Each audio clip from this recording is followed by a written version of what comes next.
I don't think when I meant unleashed, I'm not meant just shooting the basketball every time. I meant like I think the game and I'm a creator on the court. You know what I mean? So if I got a voice to where I can, hey coach, I see this. You know what you think about this? Then it's like, oh, okay. Like somebody that trusts me, that believes in me, that understands me, that I'm just not a. NBA champ Kendrick Perkins joins us now. He's a system. Your thoughts, Kendrick? Well, one, let's say a prayer for Ty Lue, okay? So when you do pray, say a prayer for Ty Lue because he has his work cut out for him. You know, I'm not a system player. I am a system. If a GM called you to get your opinion on James Harden, you would say what? He wasn't playing right. And if you watch, I tell everyone, go back to the first half of last year. Yeah. Where he gave himself to the team. Then we were the best team in the NBA for a 10, 20-game stretch. We were because James was being a point guard.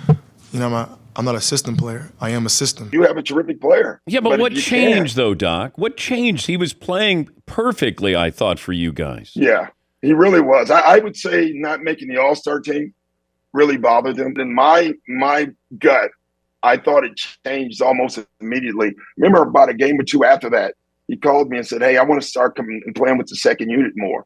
And I know exactly what that means. More shots. More shots. James Harden still don't get it.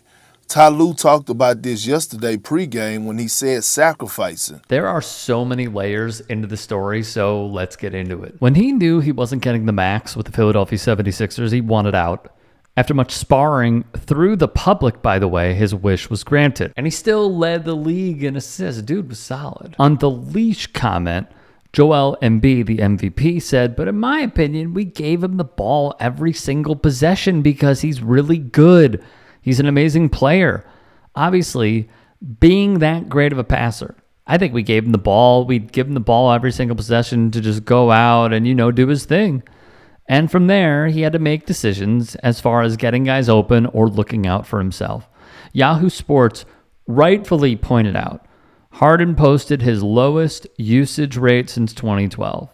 No doubt due to the presence of Joel Embiid being league MVP because he was dominant in his MVP season. He's been dominant, but he was dominant that year as well. Now, there's a rumor the Philadelphia 76ers are in play for the Toronto Raptors is OG Anunoby and the Chicago Bulls is Zach LaVine. I like both players respectively. OG went to Indiana. Bias or not, he's developed into a really solid player. Zach LaVine is a terrific one-way player. And I know this, I'm a degenerate. I watch every Bulls game. Here are my thoughts on the James Harden trade. The first, I view this as the Clippers having an insurance policy because as we have seen year over year, at some point Paul George may, when he gets hurt, and Kawhi Leonard, may get hurt, they now have someone to fill those shoes and they could still be a playoff team. Not just make it, but potentially win a first round series. The second is this. The Chicago Bears, piggybacking off of what they did this past week with Montez Sweat, trading a second-round pick. It was an odd move for me as a Chicago Bears supporter. But with James Harden opting in, is this a one-year rental? Does he give them a commitment, doesn't like it, and then just kind of dicks them over when it comes to free agency? I'm really curious to see what he does here. He has been shipped out from one team to the next to the next. What is his move? Because he wants the money. He wants the bag over everything. I mean, everything.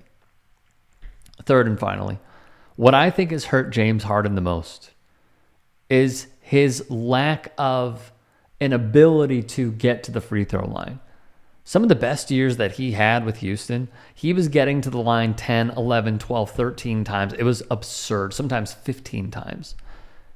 With these new anti-flopping rules, and also not calling as many soft fouls. Yes, there are plenty of gaffes from NBA officiating.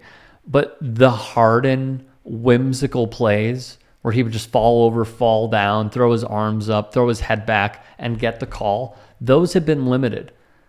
And it has taken a toll on his production. And I'm telling you, for a guy who apparently got frustrated over not being selected to an All-Star game. How frustrated do you think he feels when he's stripped of 6 or 7 points a game? I'm curious to see what the Clippers do. If they make the playoffs fully healthy, bad team to face.